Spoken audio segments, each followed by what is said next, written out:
नमस्कार। द देसी अड्डा पर आपका स्वागत है। मैं हूं राकेश तिवारी। देखिए, महाराजगंज के पूर्व सांसद प्रभुनाथ सिंह और उनका पूरा परिवार अब राजद सुप्रीमो लालू प्रसाद यादव के खिलाफ है। रणधीर सिंह, जो कि प्रभुनाथ सिंह के पुत्र हैं और पिछले बार महाराजगंज से आरजेडी के प्रत्याशी थे, उन्होंने आरजेडी से इस्तीफा दे दिया है और अब वे पूरे बिहार से लालू यादव को उखाड़ फेंकने का आह्वान कर रहे हैं। देर सबेर बनियापुर से राजद विधायक और प्रभुनाथ सिंह के भाई केदार सिंह भी राजद से इस्तीफा दे सकते हैं और वे एनडीए ज्वाइन कर सकते हैं। रणधीर सिंह भी और पूरा प्रभुनाथ सिंह का परिवार एनडीए की तरफ रुख करने वाला है। घोषणा भी इसकी हो चुकी है कि वे एनडीए में जाएंगे। अब जब पूरा प्रभुनाथ सिंह का परिवार 14 वर्ष बाद आरजेडी छोड़कर एनडीए के तरफ रुख कर रहा है, जा रहा है, तो कई सवाल उत्पन्न होते हैं। सबसे बड़ा सवाल तो यही है कि आखिर इन 14 वर्षों में प्रभुनाथ सिंह आरजेडी में रहते हुए कितने कमजोर या कितने मजबूत हुए। राजनीतिक रूप से आरजेडी में प्रभुनाथ सिंह का सफर जो है वो उनके लिए कितना लाभदायी रहा या हानिकारक रहा। क्योंकि यदि प्रभुनाथ सिंह का राजनीतिक इतिहास आप देखेंगे तो उसमें लंबे अरसे तक लालू विरोध और 14 वर्षों तक लालू समर्थन, इन दो धाराओं में पूरा प्रभुनाथ सिंह का राजनीतिक कैरियर रहा है।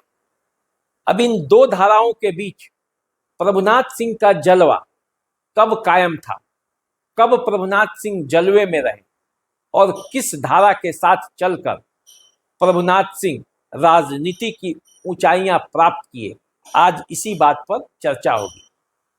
आरजेडी में जाने के बाद क्या प्रभुनाथ सिंह राजनीतिक रूप से कमजोर हो गए? क्यों कमजोर हुए और आखिर उसका कारण क्या था? आज इन सभी बातों पर चर्चा होगी और इसे हम विस्तार से जानेंगे और समझेंगे।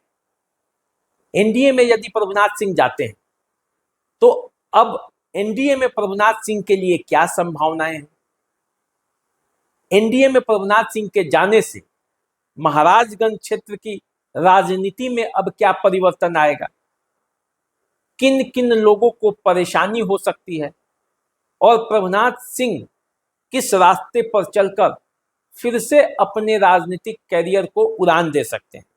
हालांकि उन्हें 2 मामलों में सजा हो चुकी है, तो चुनाव लड़ने के हकदार तो अभी वे नहीं, लेकिन उनके पुत्र रणधीर सिंह, जो एक बार छपरा के विधायक भी रह चुके हैं और एक बार महाराजगंज से लोकसभा का चुनाव भी लड़ा है, उनके लिए राजनीति में क्या अवसर है, ये बात समझ सकते हैं हम लोग।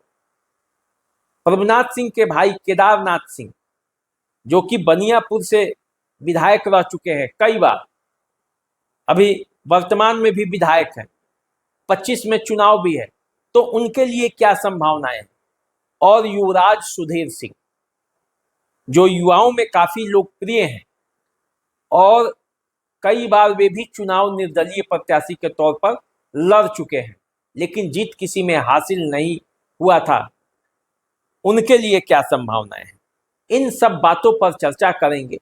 लेकिन इन सब बातों पर चर्चा करने से पहले प्रभुनाथ सिंह के राजनीतिक कैरियर पर बात कर लेते हैं।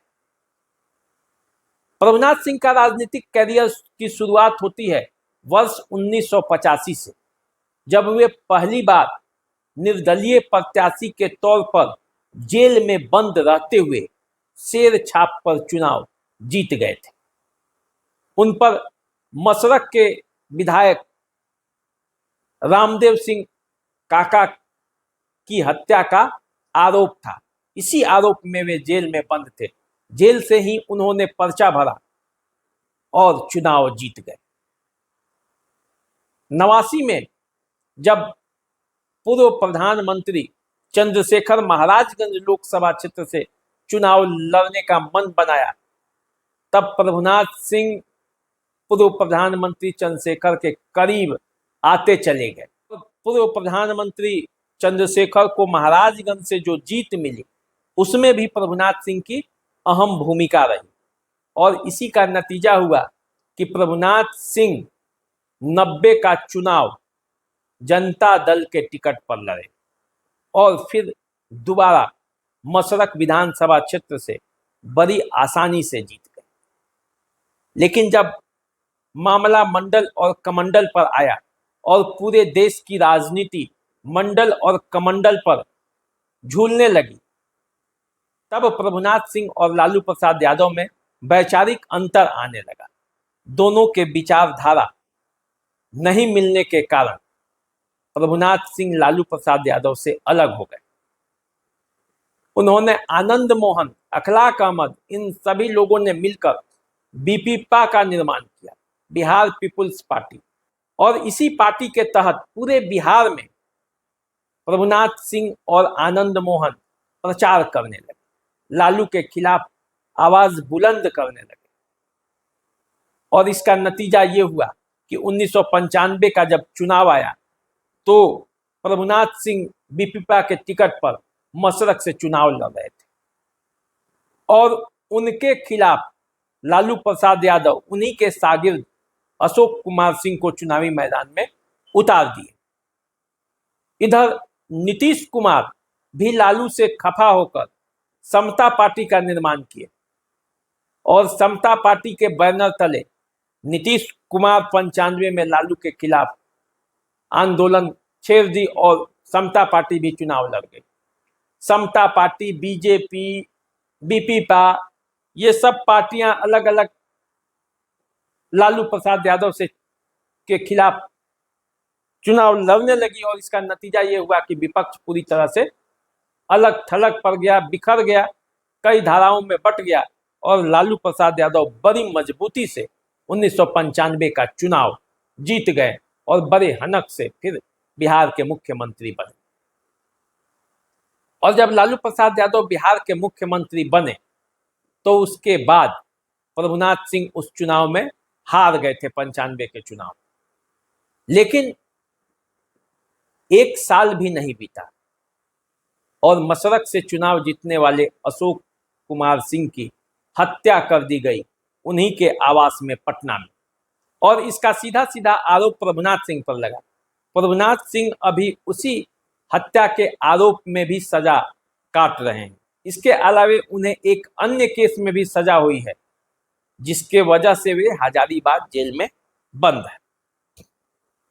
लेकिन जब अशोक सिंह की हत्या हुई थी और उसके बाद प्रभुनाथ सिंह की गिरफ्तारी के लिए जिस तरह से लालू यादव ने दबिश बनाया, एक समय ऐसा लग रहा था जैसे प्रभुनाथ सिंह का इनकाउंटर हो जाएगा।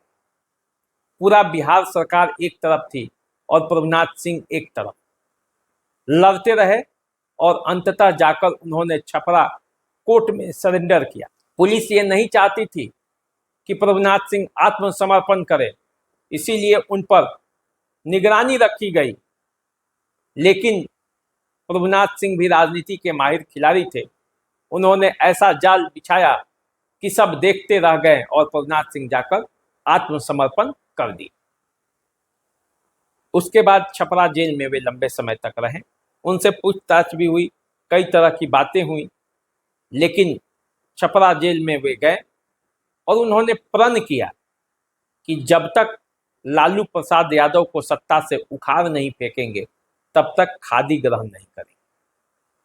प्रभुनाथ सिंह अपने सभाओं में भी इस बात को कहते थे और 1998 का जब लोकसभा का चुनाव आया तो प्रभुनाथ सिंह ने महाराजगंज से चुनाव लड़ने का ऐलान कर दिया। तब सभा होने लगी। महाराजगंज लोकसभा क्षेत्र के चौक चौराहों पर प्रभुनाथ सिंह पहुंचने लगे और ये कहने लगे कि जब तक लालू प्रसाद यादव को सत्ता से उखाड़ नहीं फेंकेंगे तब तक खादी धारण नहीं करेंगे। लोगों ने बहुत प्रभुनाथ सिंह का साथ दिया और 98 के चुनाव में महाराजगंज से बम्पर वोटों से जिताकर उन्हें सांसद बना दिया। इसके बाद क्या था राजनीति में, उसके बाद प्रभुनाथ सिंह कभी मुड़कर नहीं देखे। जब 99 का चुनाव आया, 98 के बाद सरकार गिर गई एक साल में ही, और 99 में फिर से मध्यवादी चुनाव हुआ। उस चुनाव में भी प्रभुनाथ सिंह बम्पर वोटों से जीते, और इसके बाद उन्होंने फिर जीत का परचम लहराते गए। 98 में जिस पार्टी से चुनाव प्रभुनाथ सिंह जीते थे वो समता पार्टी थी। समता पार्टी ज्वाइन कर लिए, जो बाद में जदयू हो गई। फिर समता पार्टी, फिर जदयू करके वे एनडीए के खेमे में रहे। भाजपा, जदयू, समता पार्टी, इस सब का जो कॉम्बिनेशन बना, उसमें प्रभुनाथ सिंह की राजनीति चमकने लगी, और लगातार 98 से लेकर 2004 तक वो चुनाव जीतते रहे। 9 तक वे सांसद रहे। 5 के जो विधानसभा का चुनाव था उसमें प्रभुनाथ सिंह ने बहुत मेहनत किया। नीतीश कुमार को मुख्यमंत्री बनाने के लिए प्रभुनाथ सिंह पूरे बिहार के दौरे पे थे। सारण प्रमंडल, गोपालगंज, सिवान, मुजफ्फरपुर, इन सब पूरा उत्तर बिहार में वो घूमते रहे, नीतीश कुमार के लिए वोट मांगते रहे, और उन्होंने अपने जनता को आश्वासन भी दिया कि मुख्यमंत्री नीतीश कुमार हमारे पॉकेट में रहेंगे, आपका काम होगा तो वो करेंगे। प्रभुनाथ सिंह ने ये आश्वासन इसलिए दिया था कि लोगों को अपने पाले में रखने के लिए, कि आपका काम हर कीमत पर होगा। कोई ऐसा नहीं होगा कि आपका काम नहीं होगा, क्योंकि नीतीश कुमार हमारे बहुत करीबी हैं, उनको हमारे पॉकेट में ही रख लेते हैं। लेकिन ये बात नीतीश कुमार को नागवार गुजरी। चुनाव जीतने के बाद नीतीश कुमार धीरे धीरे प्रभुनाथ सिंह के कद को काटने लगे, और प्रभुनाथ सिंह के पास जो जामवारा राजनेताओं का और लोगों का लगता था, उसको देखकर भी नीतीश कुमार धीरे धीरे प्रभुनाथ सिंह को साइड करने लगे, और इसी से खफा होकर प्रभुनाथ सिंह ने 10 में लालू प्रसाद यादव के आरजेडी को ज्वाइन कर। छपरा के राजेंद्र स्टेडियम में विशाल सभा हुआ। हालांकि कई लोग जो प्रभुनाथ सिंह के समर्थक थे वो उन्हें मना कर रहे थे कि आरजेडी में मत जाइए, आपका जो राजनीति है उसकी धुरी ही लालू का विरोध है, और उसके विरोध पर ही आप पूरे बिहार में नेता बने हुए हैं। लेकिन प्रभुनाथ सिंह उस समय नहीं माने, और यूं कहा जाए तो लालू प्रसाद यादव भी उस समय चाह रहे थे कि प्रभुनाथ सिंह किसी भी तरह से उनके पाले में आ जाए, क्योंकि सारण प्रमंडल में उनको कोई वैसा राजपूत नेता नहीं मिल रहा था जिससे वो राजनीति को साध सके। उस समय सवर्णों में लालू यादव राजपूतों पर सबसे ज्यादा भरोसा करते थे। रघुवंश प्रसाद सिंह थे उनके साथ, जगदानंद सिंह थे उनके साथ। तो ऐसी स्थिति में प्रभुनाथ सिंह को अपने पाले में लाने का प्रयास हुआ, और प्रभुनाथ सिंह उस पाले में चले गए। लेकिन उधर पाले में जाने के बाद प्रभुनाथ सिंह का राजनीतिक ग्राफ धीरे धीरे खत्म होने लगा। उनके अपने लोगों से ही उनकी दूरी बढ़ने लगी। हालांकि कई नए साथी मिले, लालू प्रसाद यादव के समर्थन करने वाले कई लोग उनके साथ जुड़े, लेकिन जो उनके पुराने साथी थे धीरे धीरे वे उनसे दूर होते चले गए, और यहीं से प्रभुनाथ सिंह की कमजोरी झलकने लगी। किसी तरह 13 का चुनाव, उपचुनाव तो वे जीत गए, लेकिन फिर जब मौका आया 14 का, तो उसमें वे चुनाव हार गए। अब राजपूतों का अधिकांश वोट जनार्दन सिंह सिग्रीवाल को मिलने लगा। इसके बाद 19 का चुनाव आया, उसमें भी उनके पुत्र हार गए। पार्टी में भी वो पकड़ अब रही नहीं। इस बीच कानूनी उलझनों में उलझकर प्रभुनाथ सिंह पूरी तरह से उलझ के रह गए, जेल के अंदर बंद हो गए। जब जेल के अंदर हैं तो फिर बाहर की राजनीति पर नजर रखना मुश्किल होने लगा और यहीं से प्रभुनाथ सिंह की पकड़ जो है वो सावन की राजनीति में कमजोर पड़ने लगी। और अब स्थिति ये आया कि अब उन्हें टिकट से भी वंचित किया गया और इसी के बाद फिर से प्रभुनाथ सिंह ने एनडीए के तरफ वापस आने का फैसला किया। अपने बल पर प्रभुनाथ सिंह 2 बार विधायक, 3 बार एनडीए में रहकर सांसद बने और 1 बार आरजेडी में रहकर सांसद बने। उस प्रभुनाथ सिंह के समक्ष अब स्थिति ये है कि उन्हें सोचना है कि जब एनडीए में जाएंगे तो उनके भविष्य के क्या अवसर होंगे और इसीलिए देरी भी हो रही थी, लोगों से बातचीत भी हो रही थी। प्रभुनाथ सिंह के सारण की राजनीति में और महाराजगंज की राजनीति में अहमियत आज भी। और जब रणधीर सिंह ने निर्दलीय चुनाव लड़ने का आह्वान किया तो जिस तरह से उनके कार्यकर्ता मशरक में जुट गए थे कि उससे इस बात का अंदाजा भी लग जाता है। निश्चित रूप से एनडीए में वापस लौटने से प्रभुनाथ सिंह को तो फायदा होगा ही, एनडीए को भी मजबूती मिलेगी और सारण प्रमंडल में एनडीए मजबूत होगा और इसीलिए इसी लिहाज से उन्हें एनडीए में वापस लाया भी जा रहा है। लेकिन एनडीए में उनके आने से कई तरह के राजनीतिक समीकरण गड़बड़ाएंगे भी। जैसे उनके वापस आने से तरैया, बनियापुर, माझी, छपरा, इन सब जगहों पे राजनीतिक समीकरण गड़बड़ा सकता है।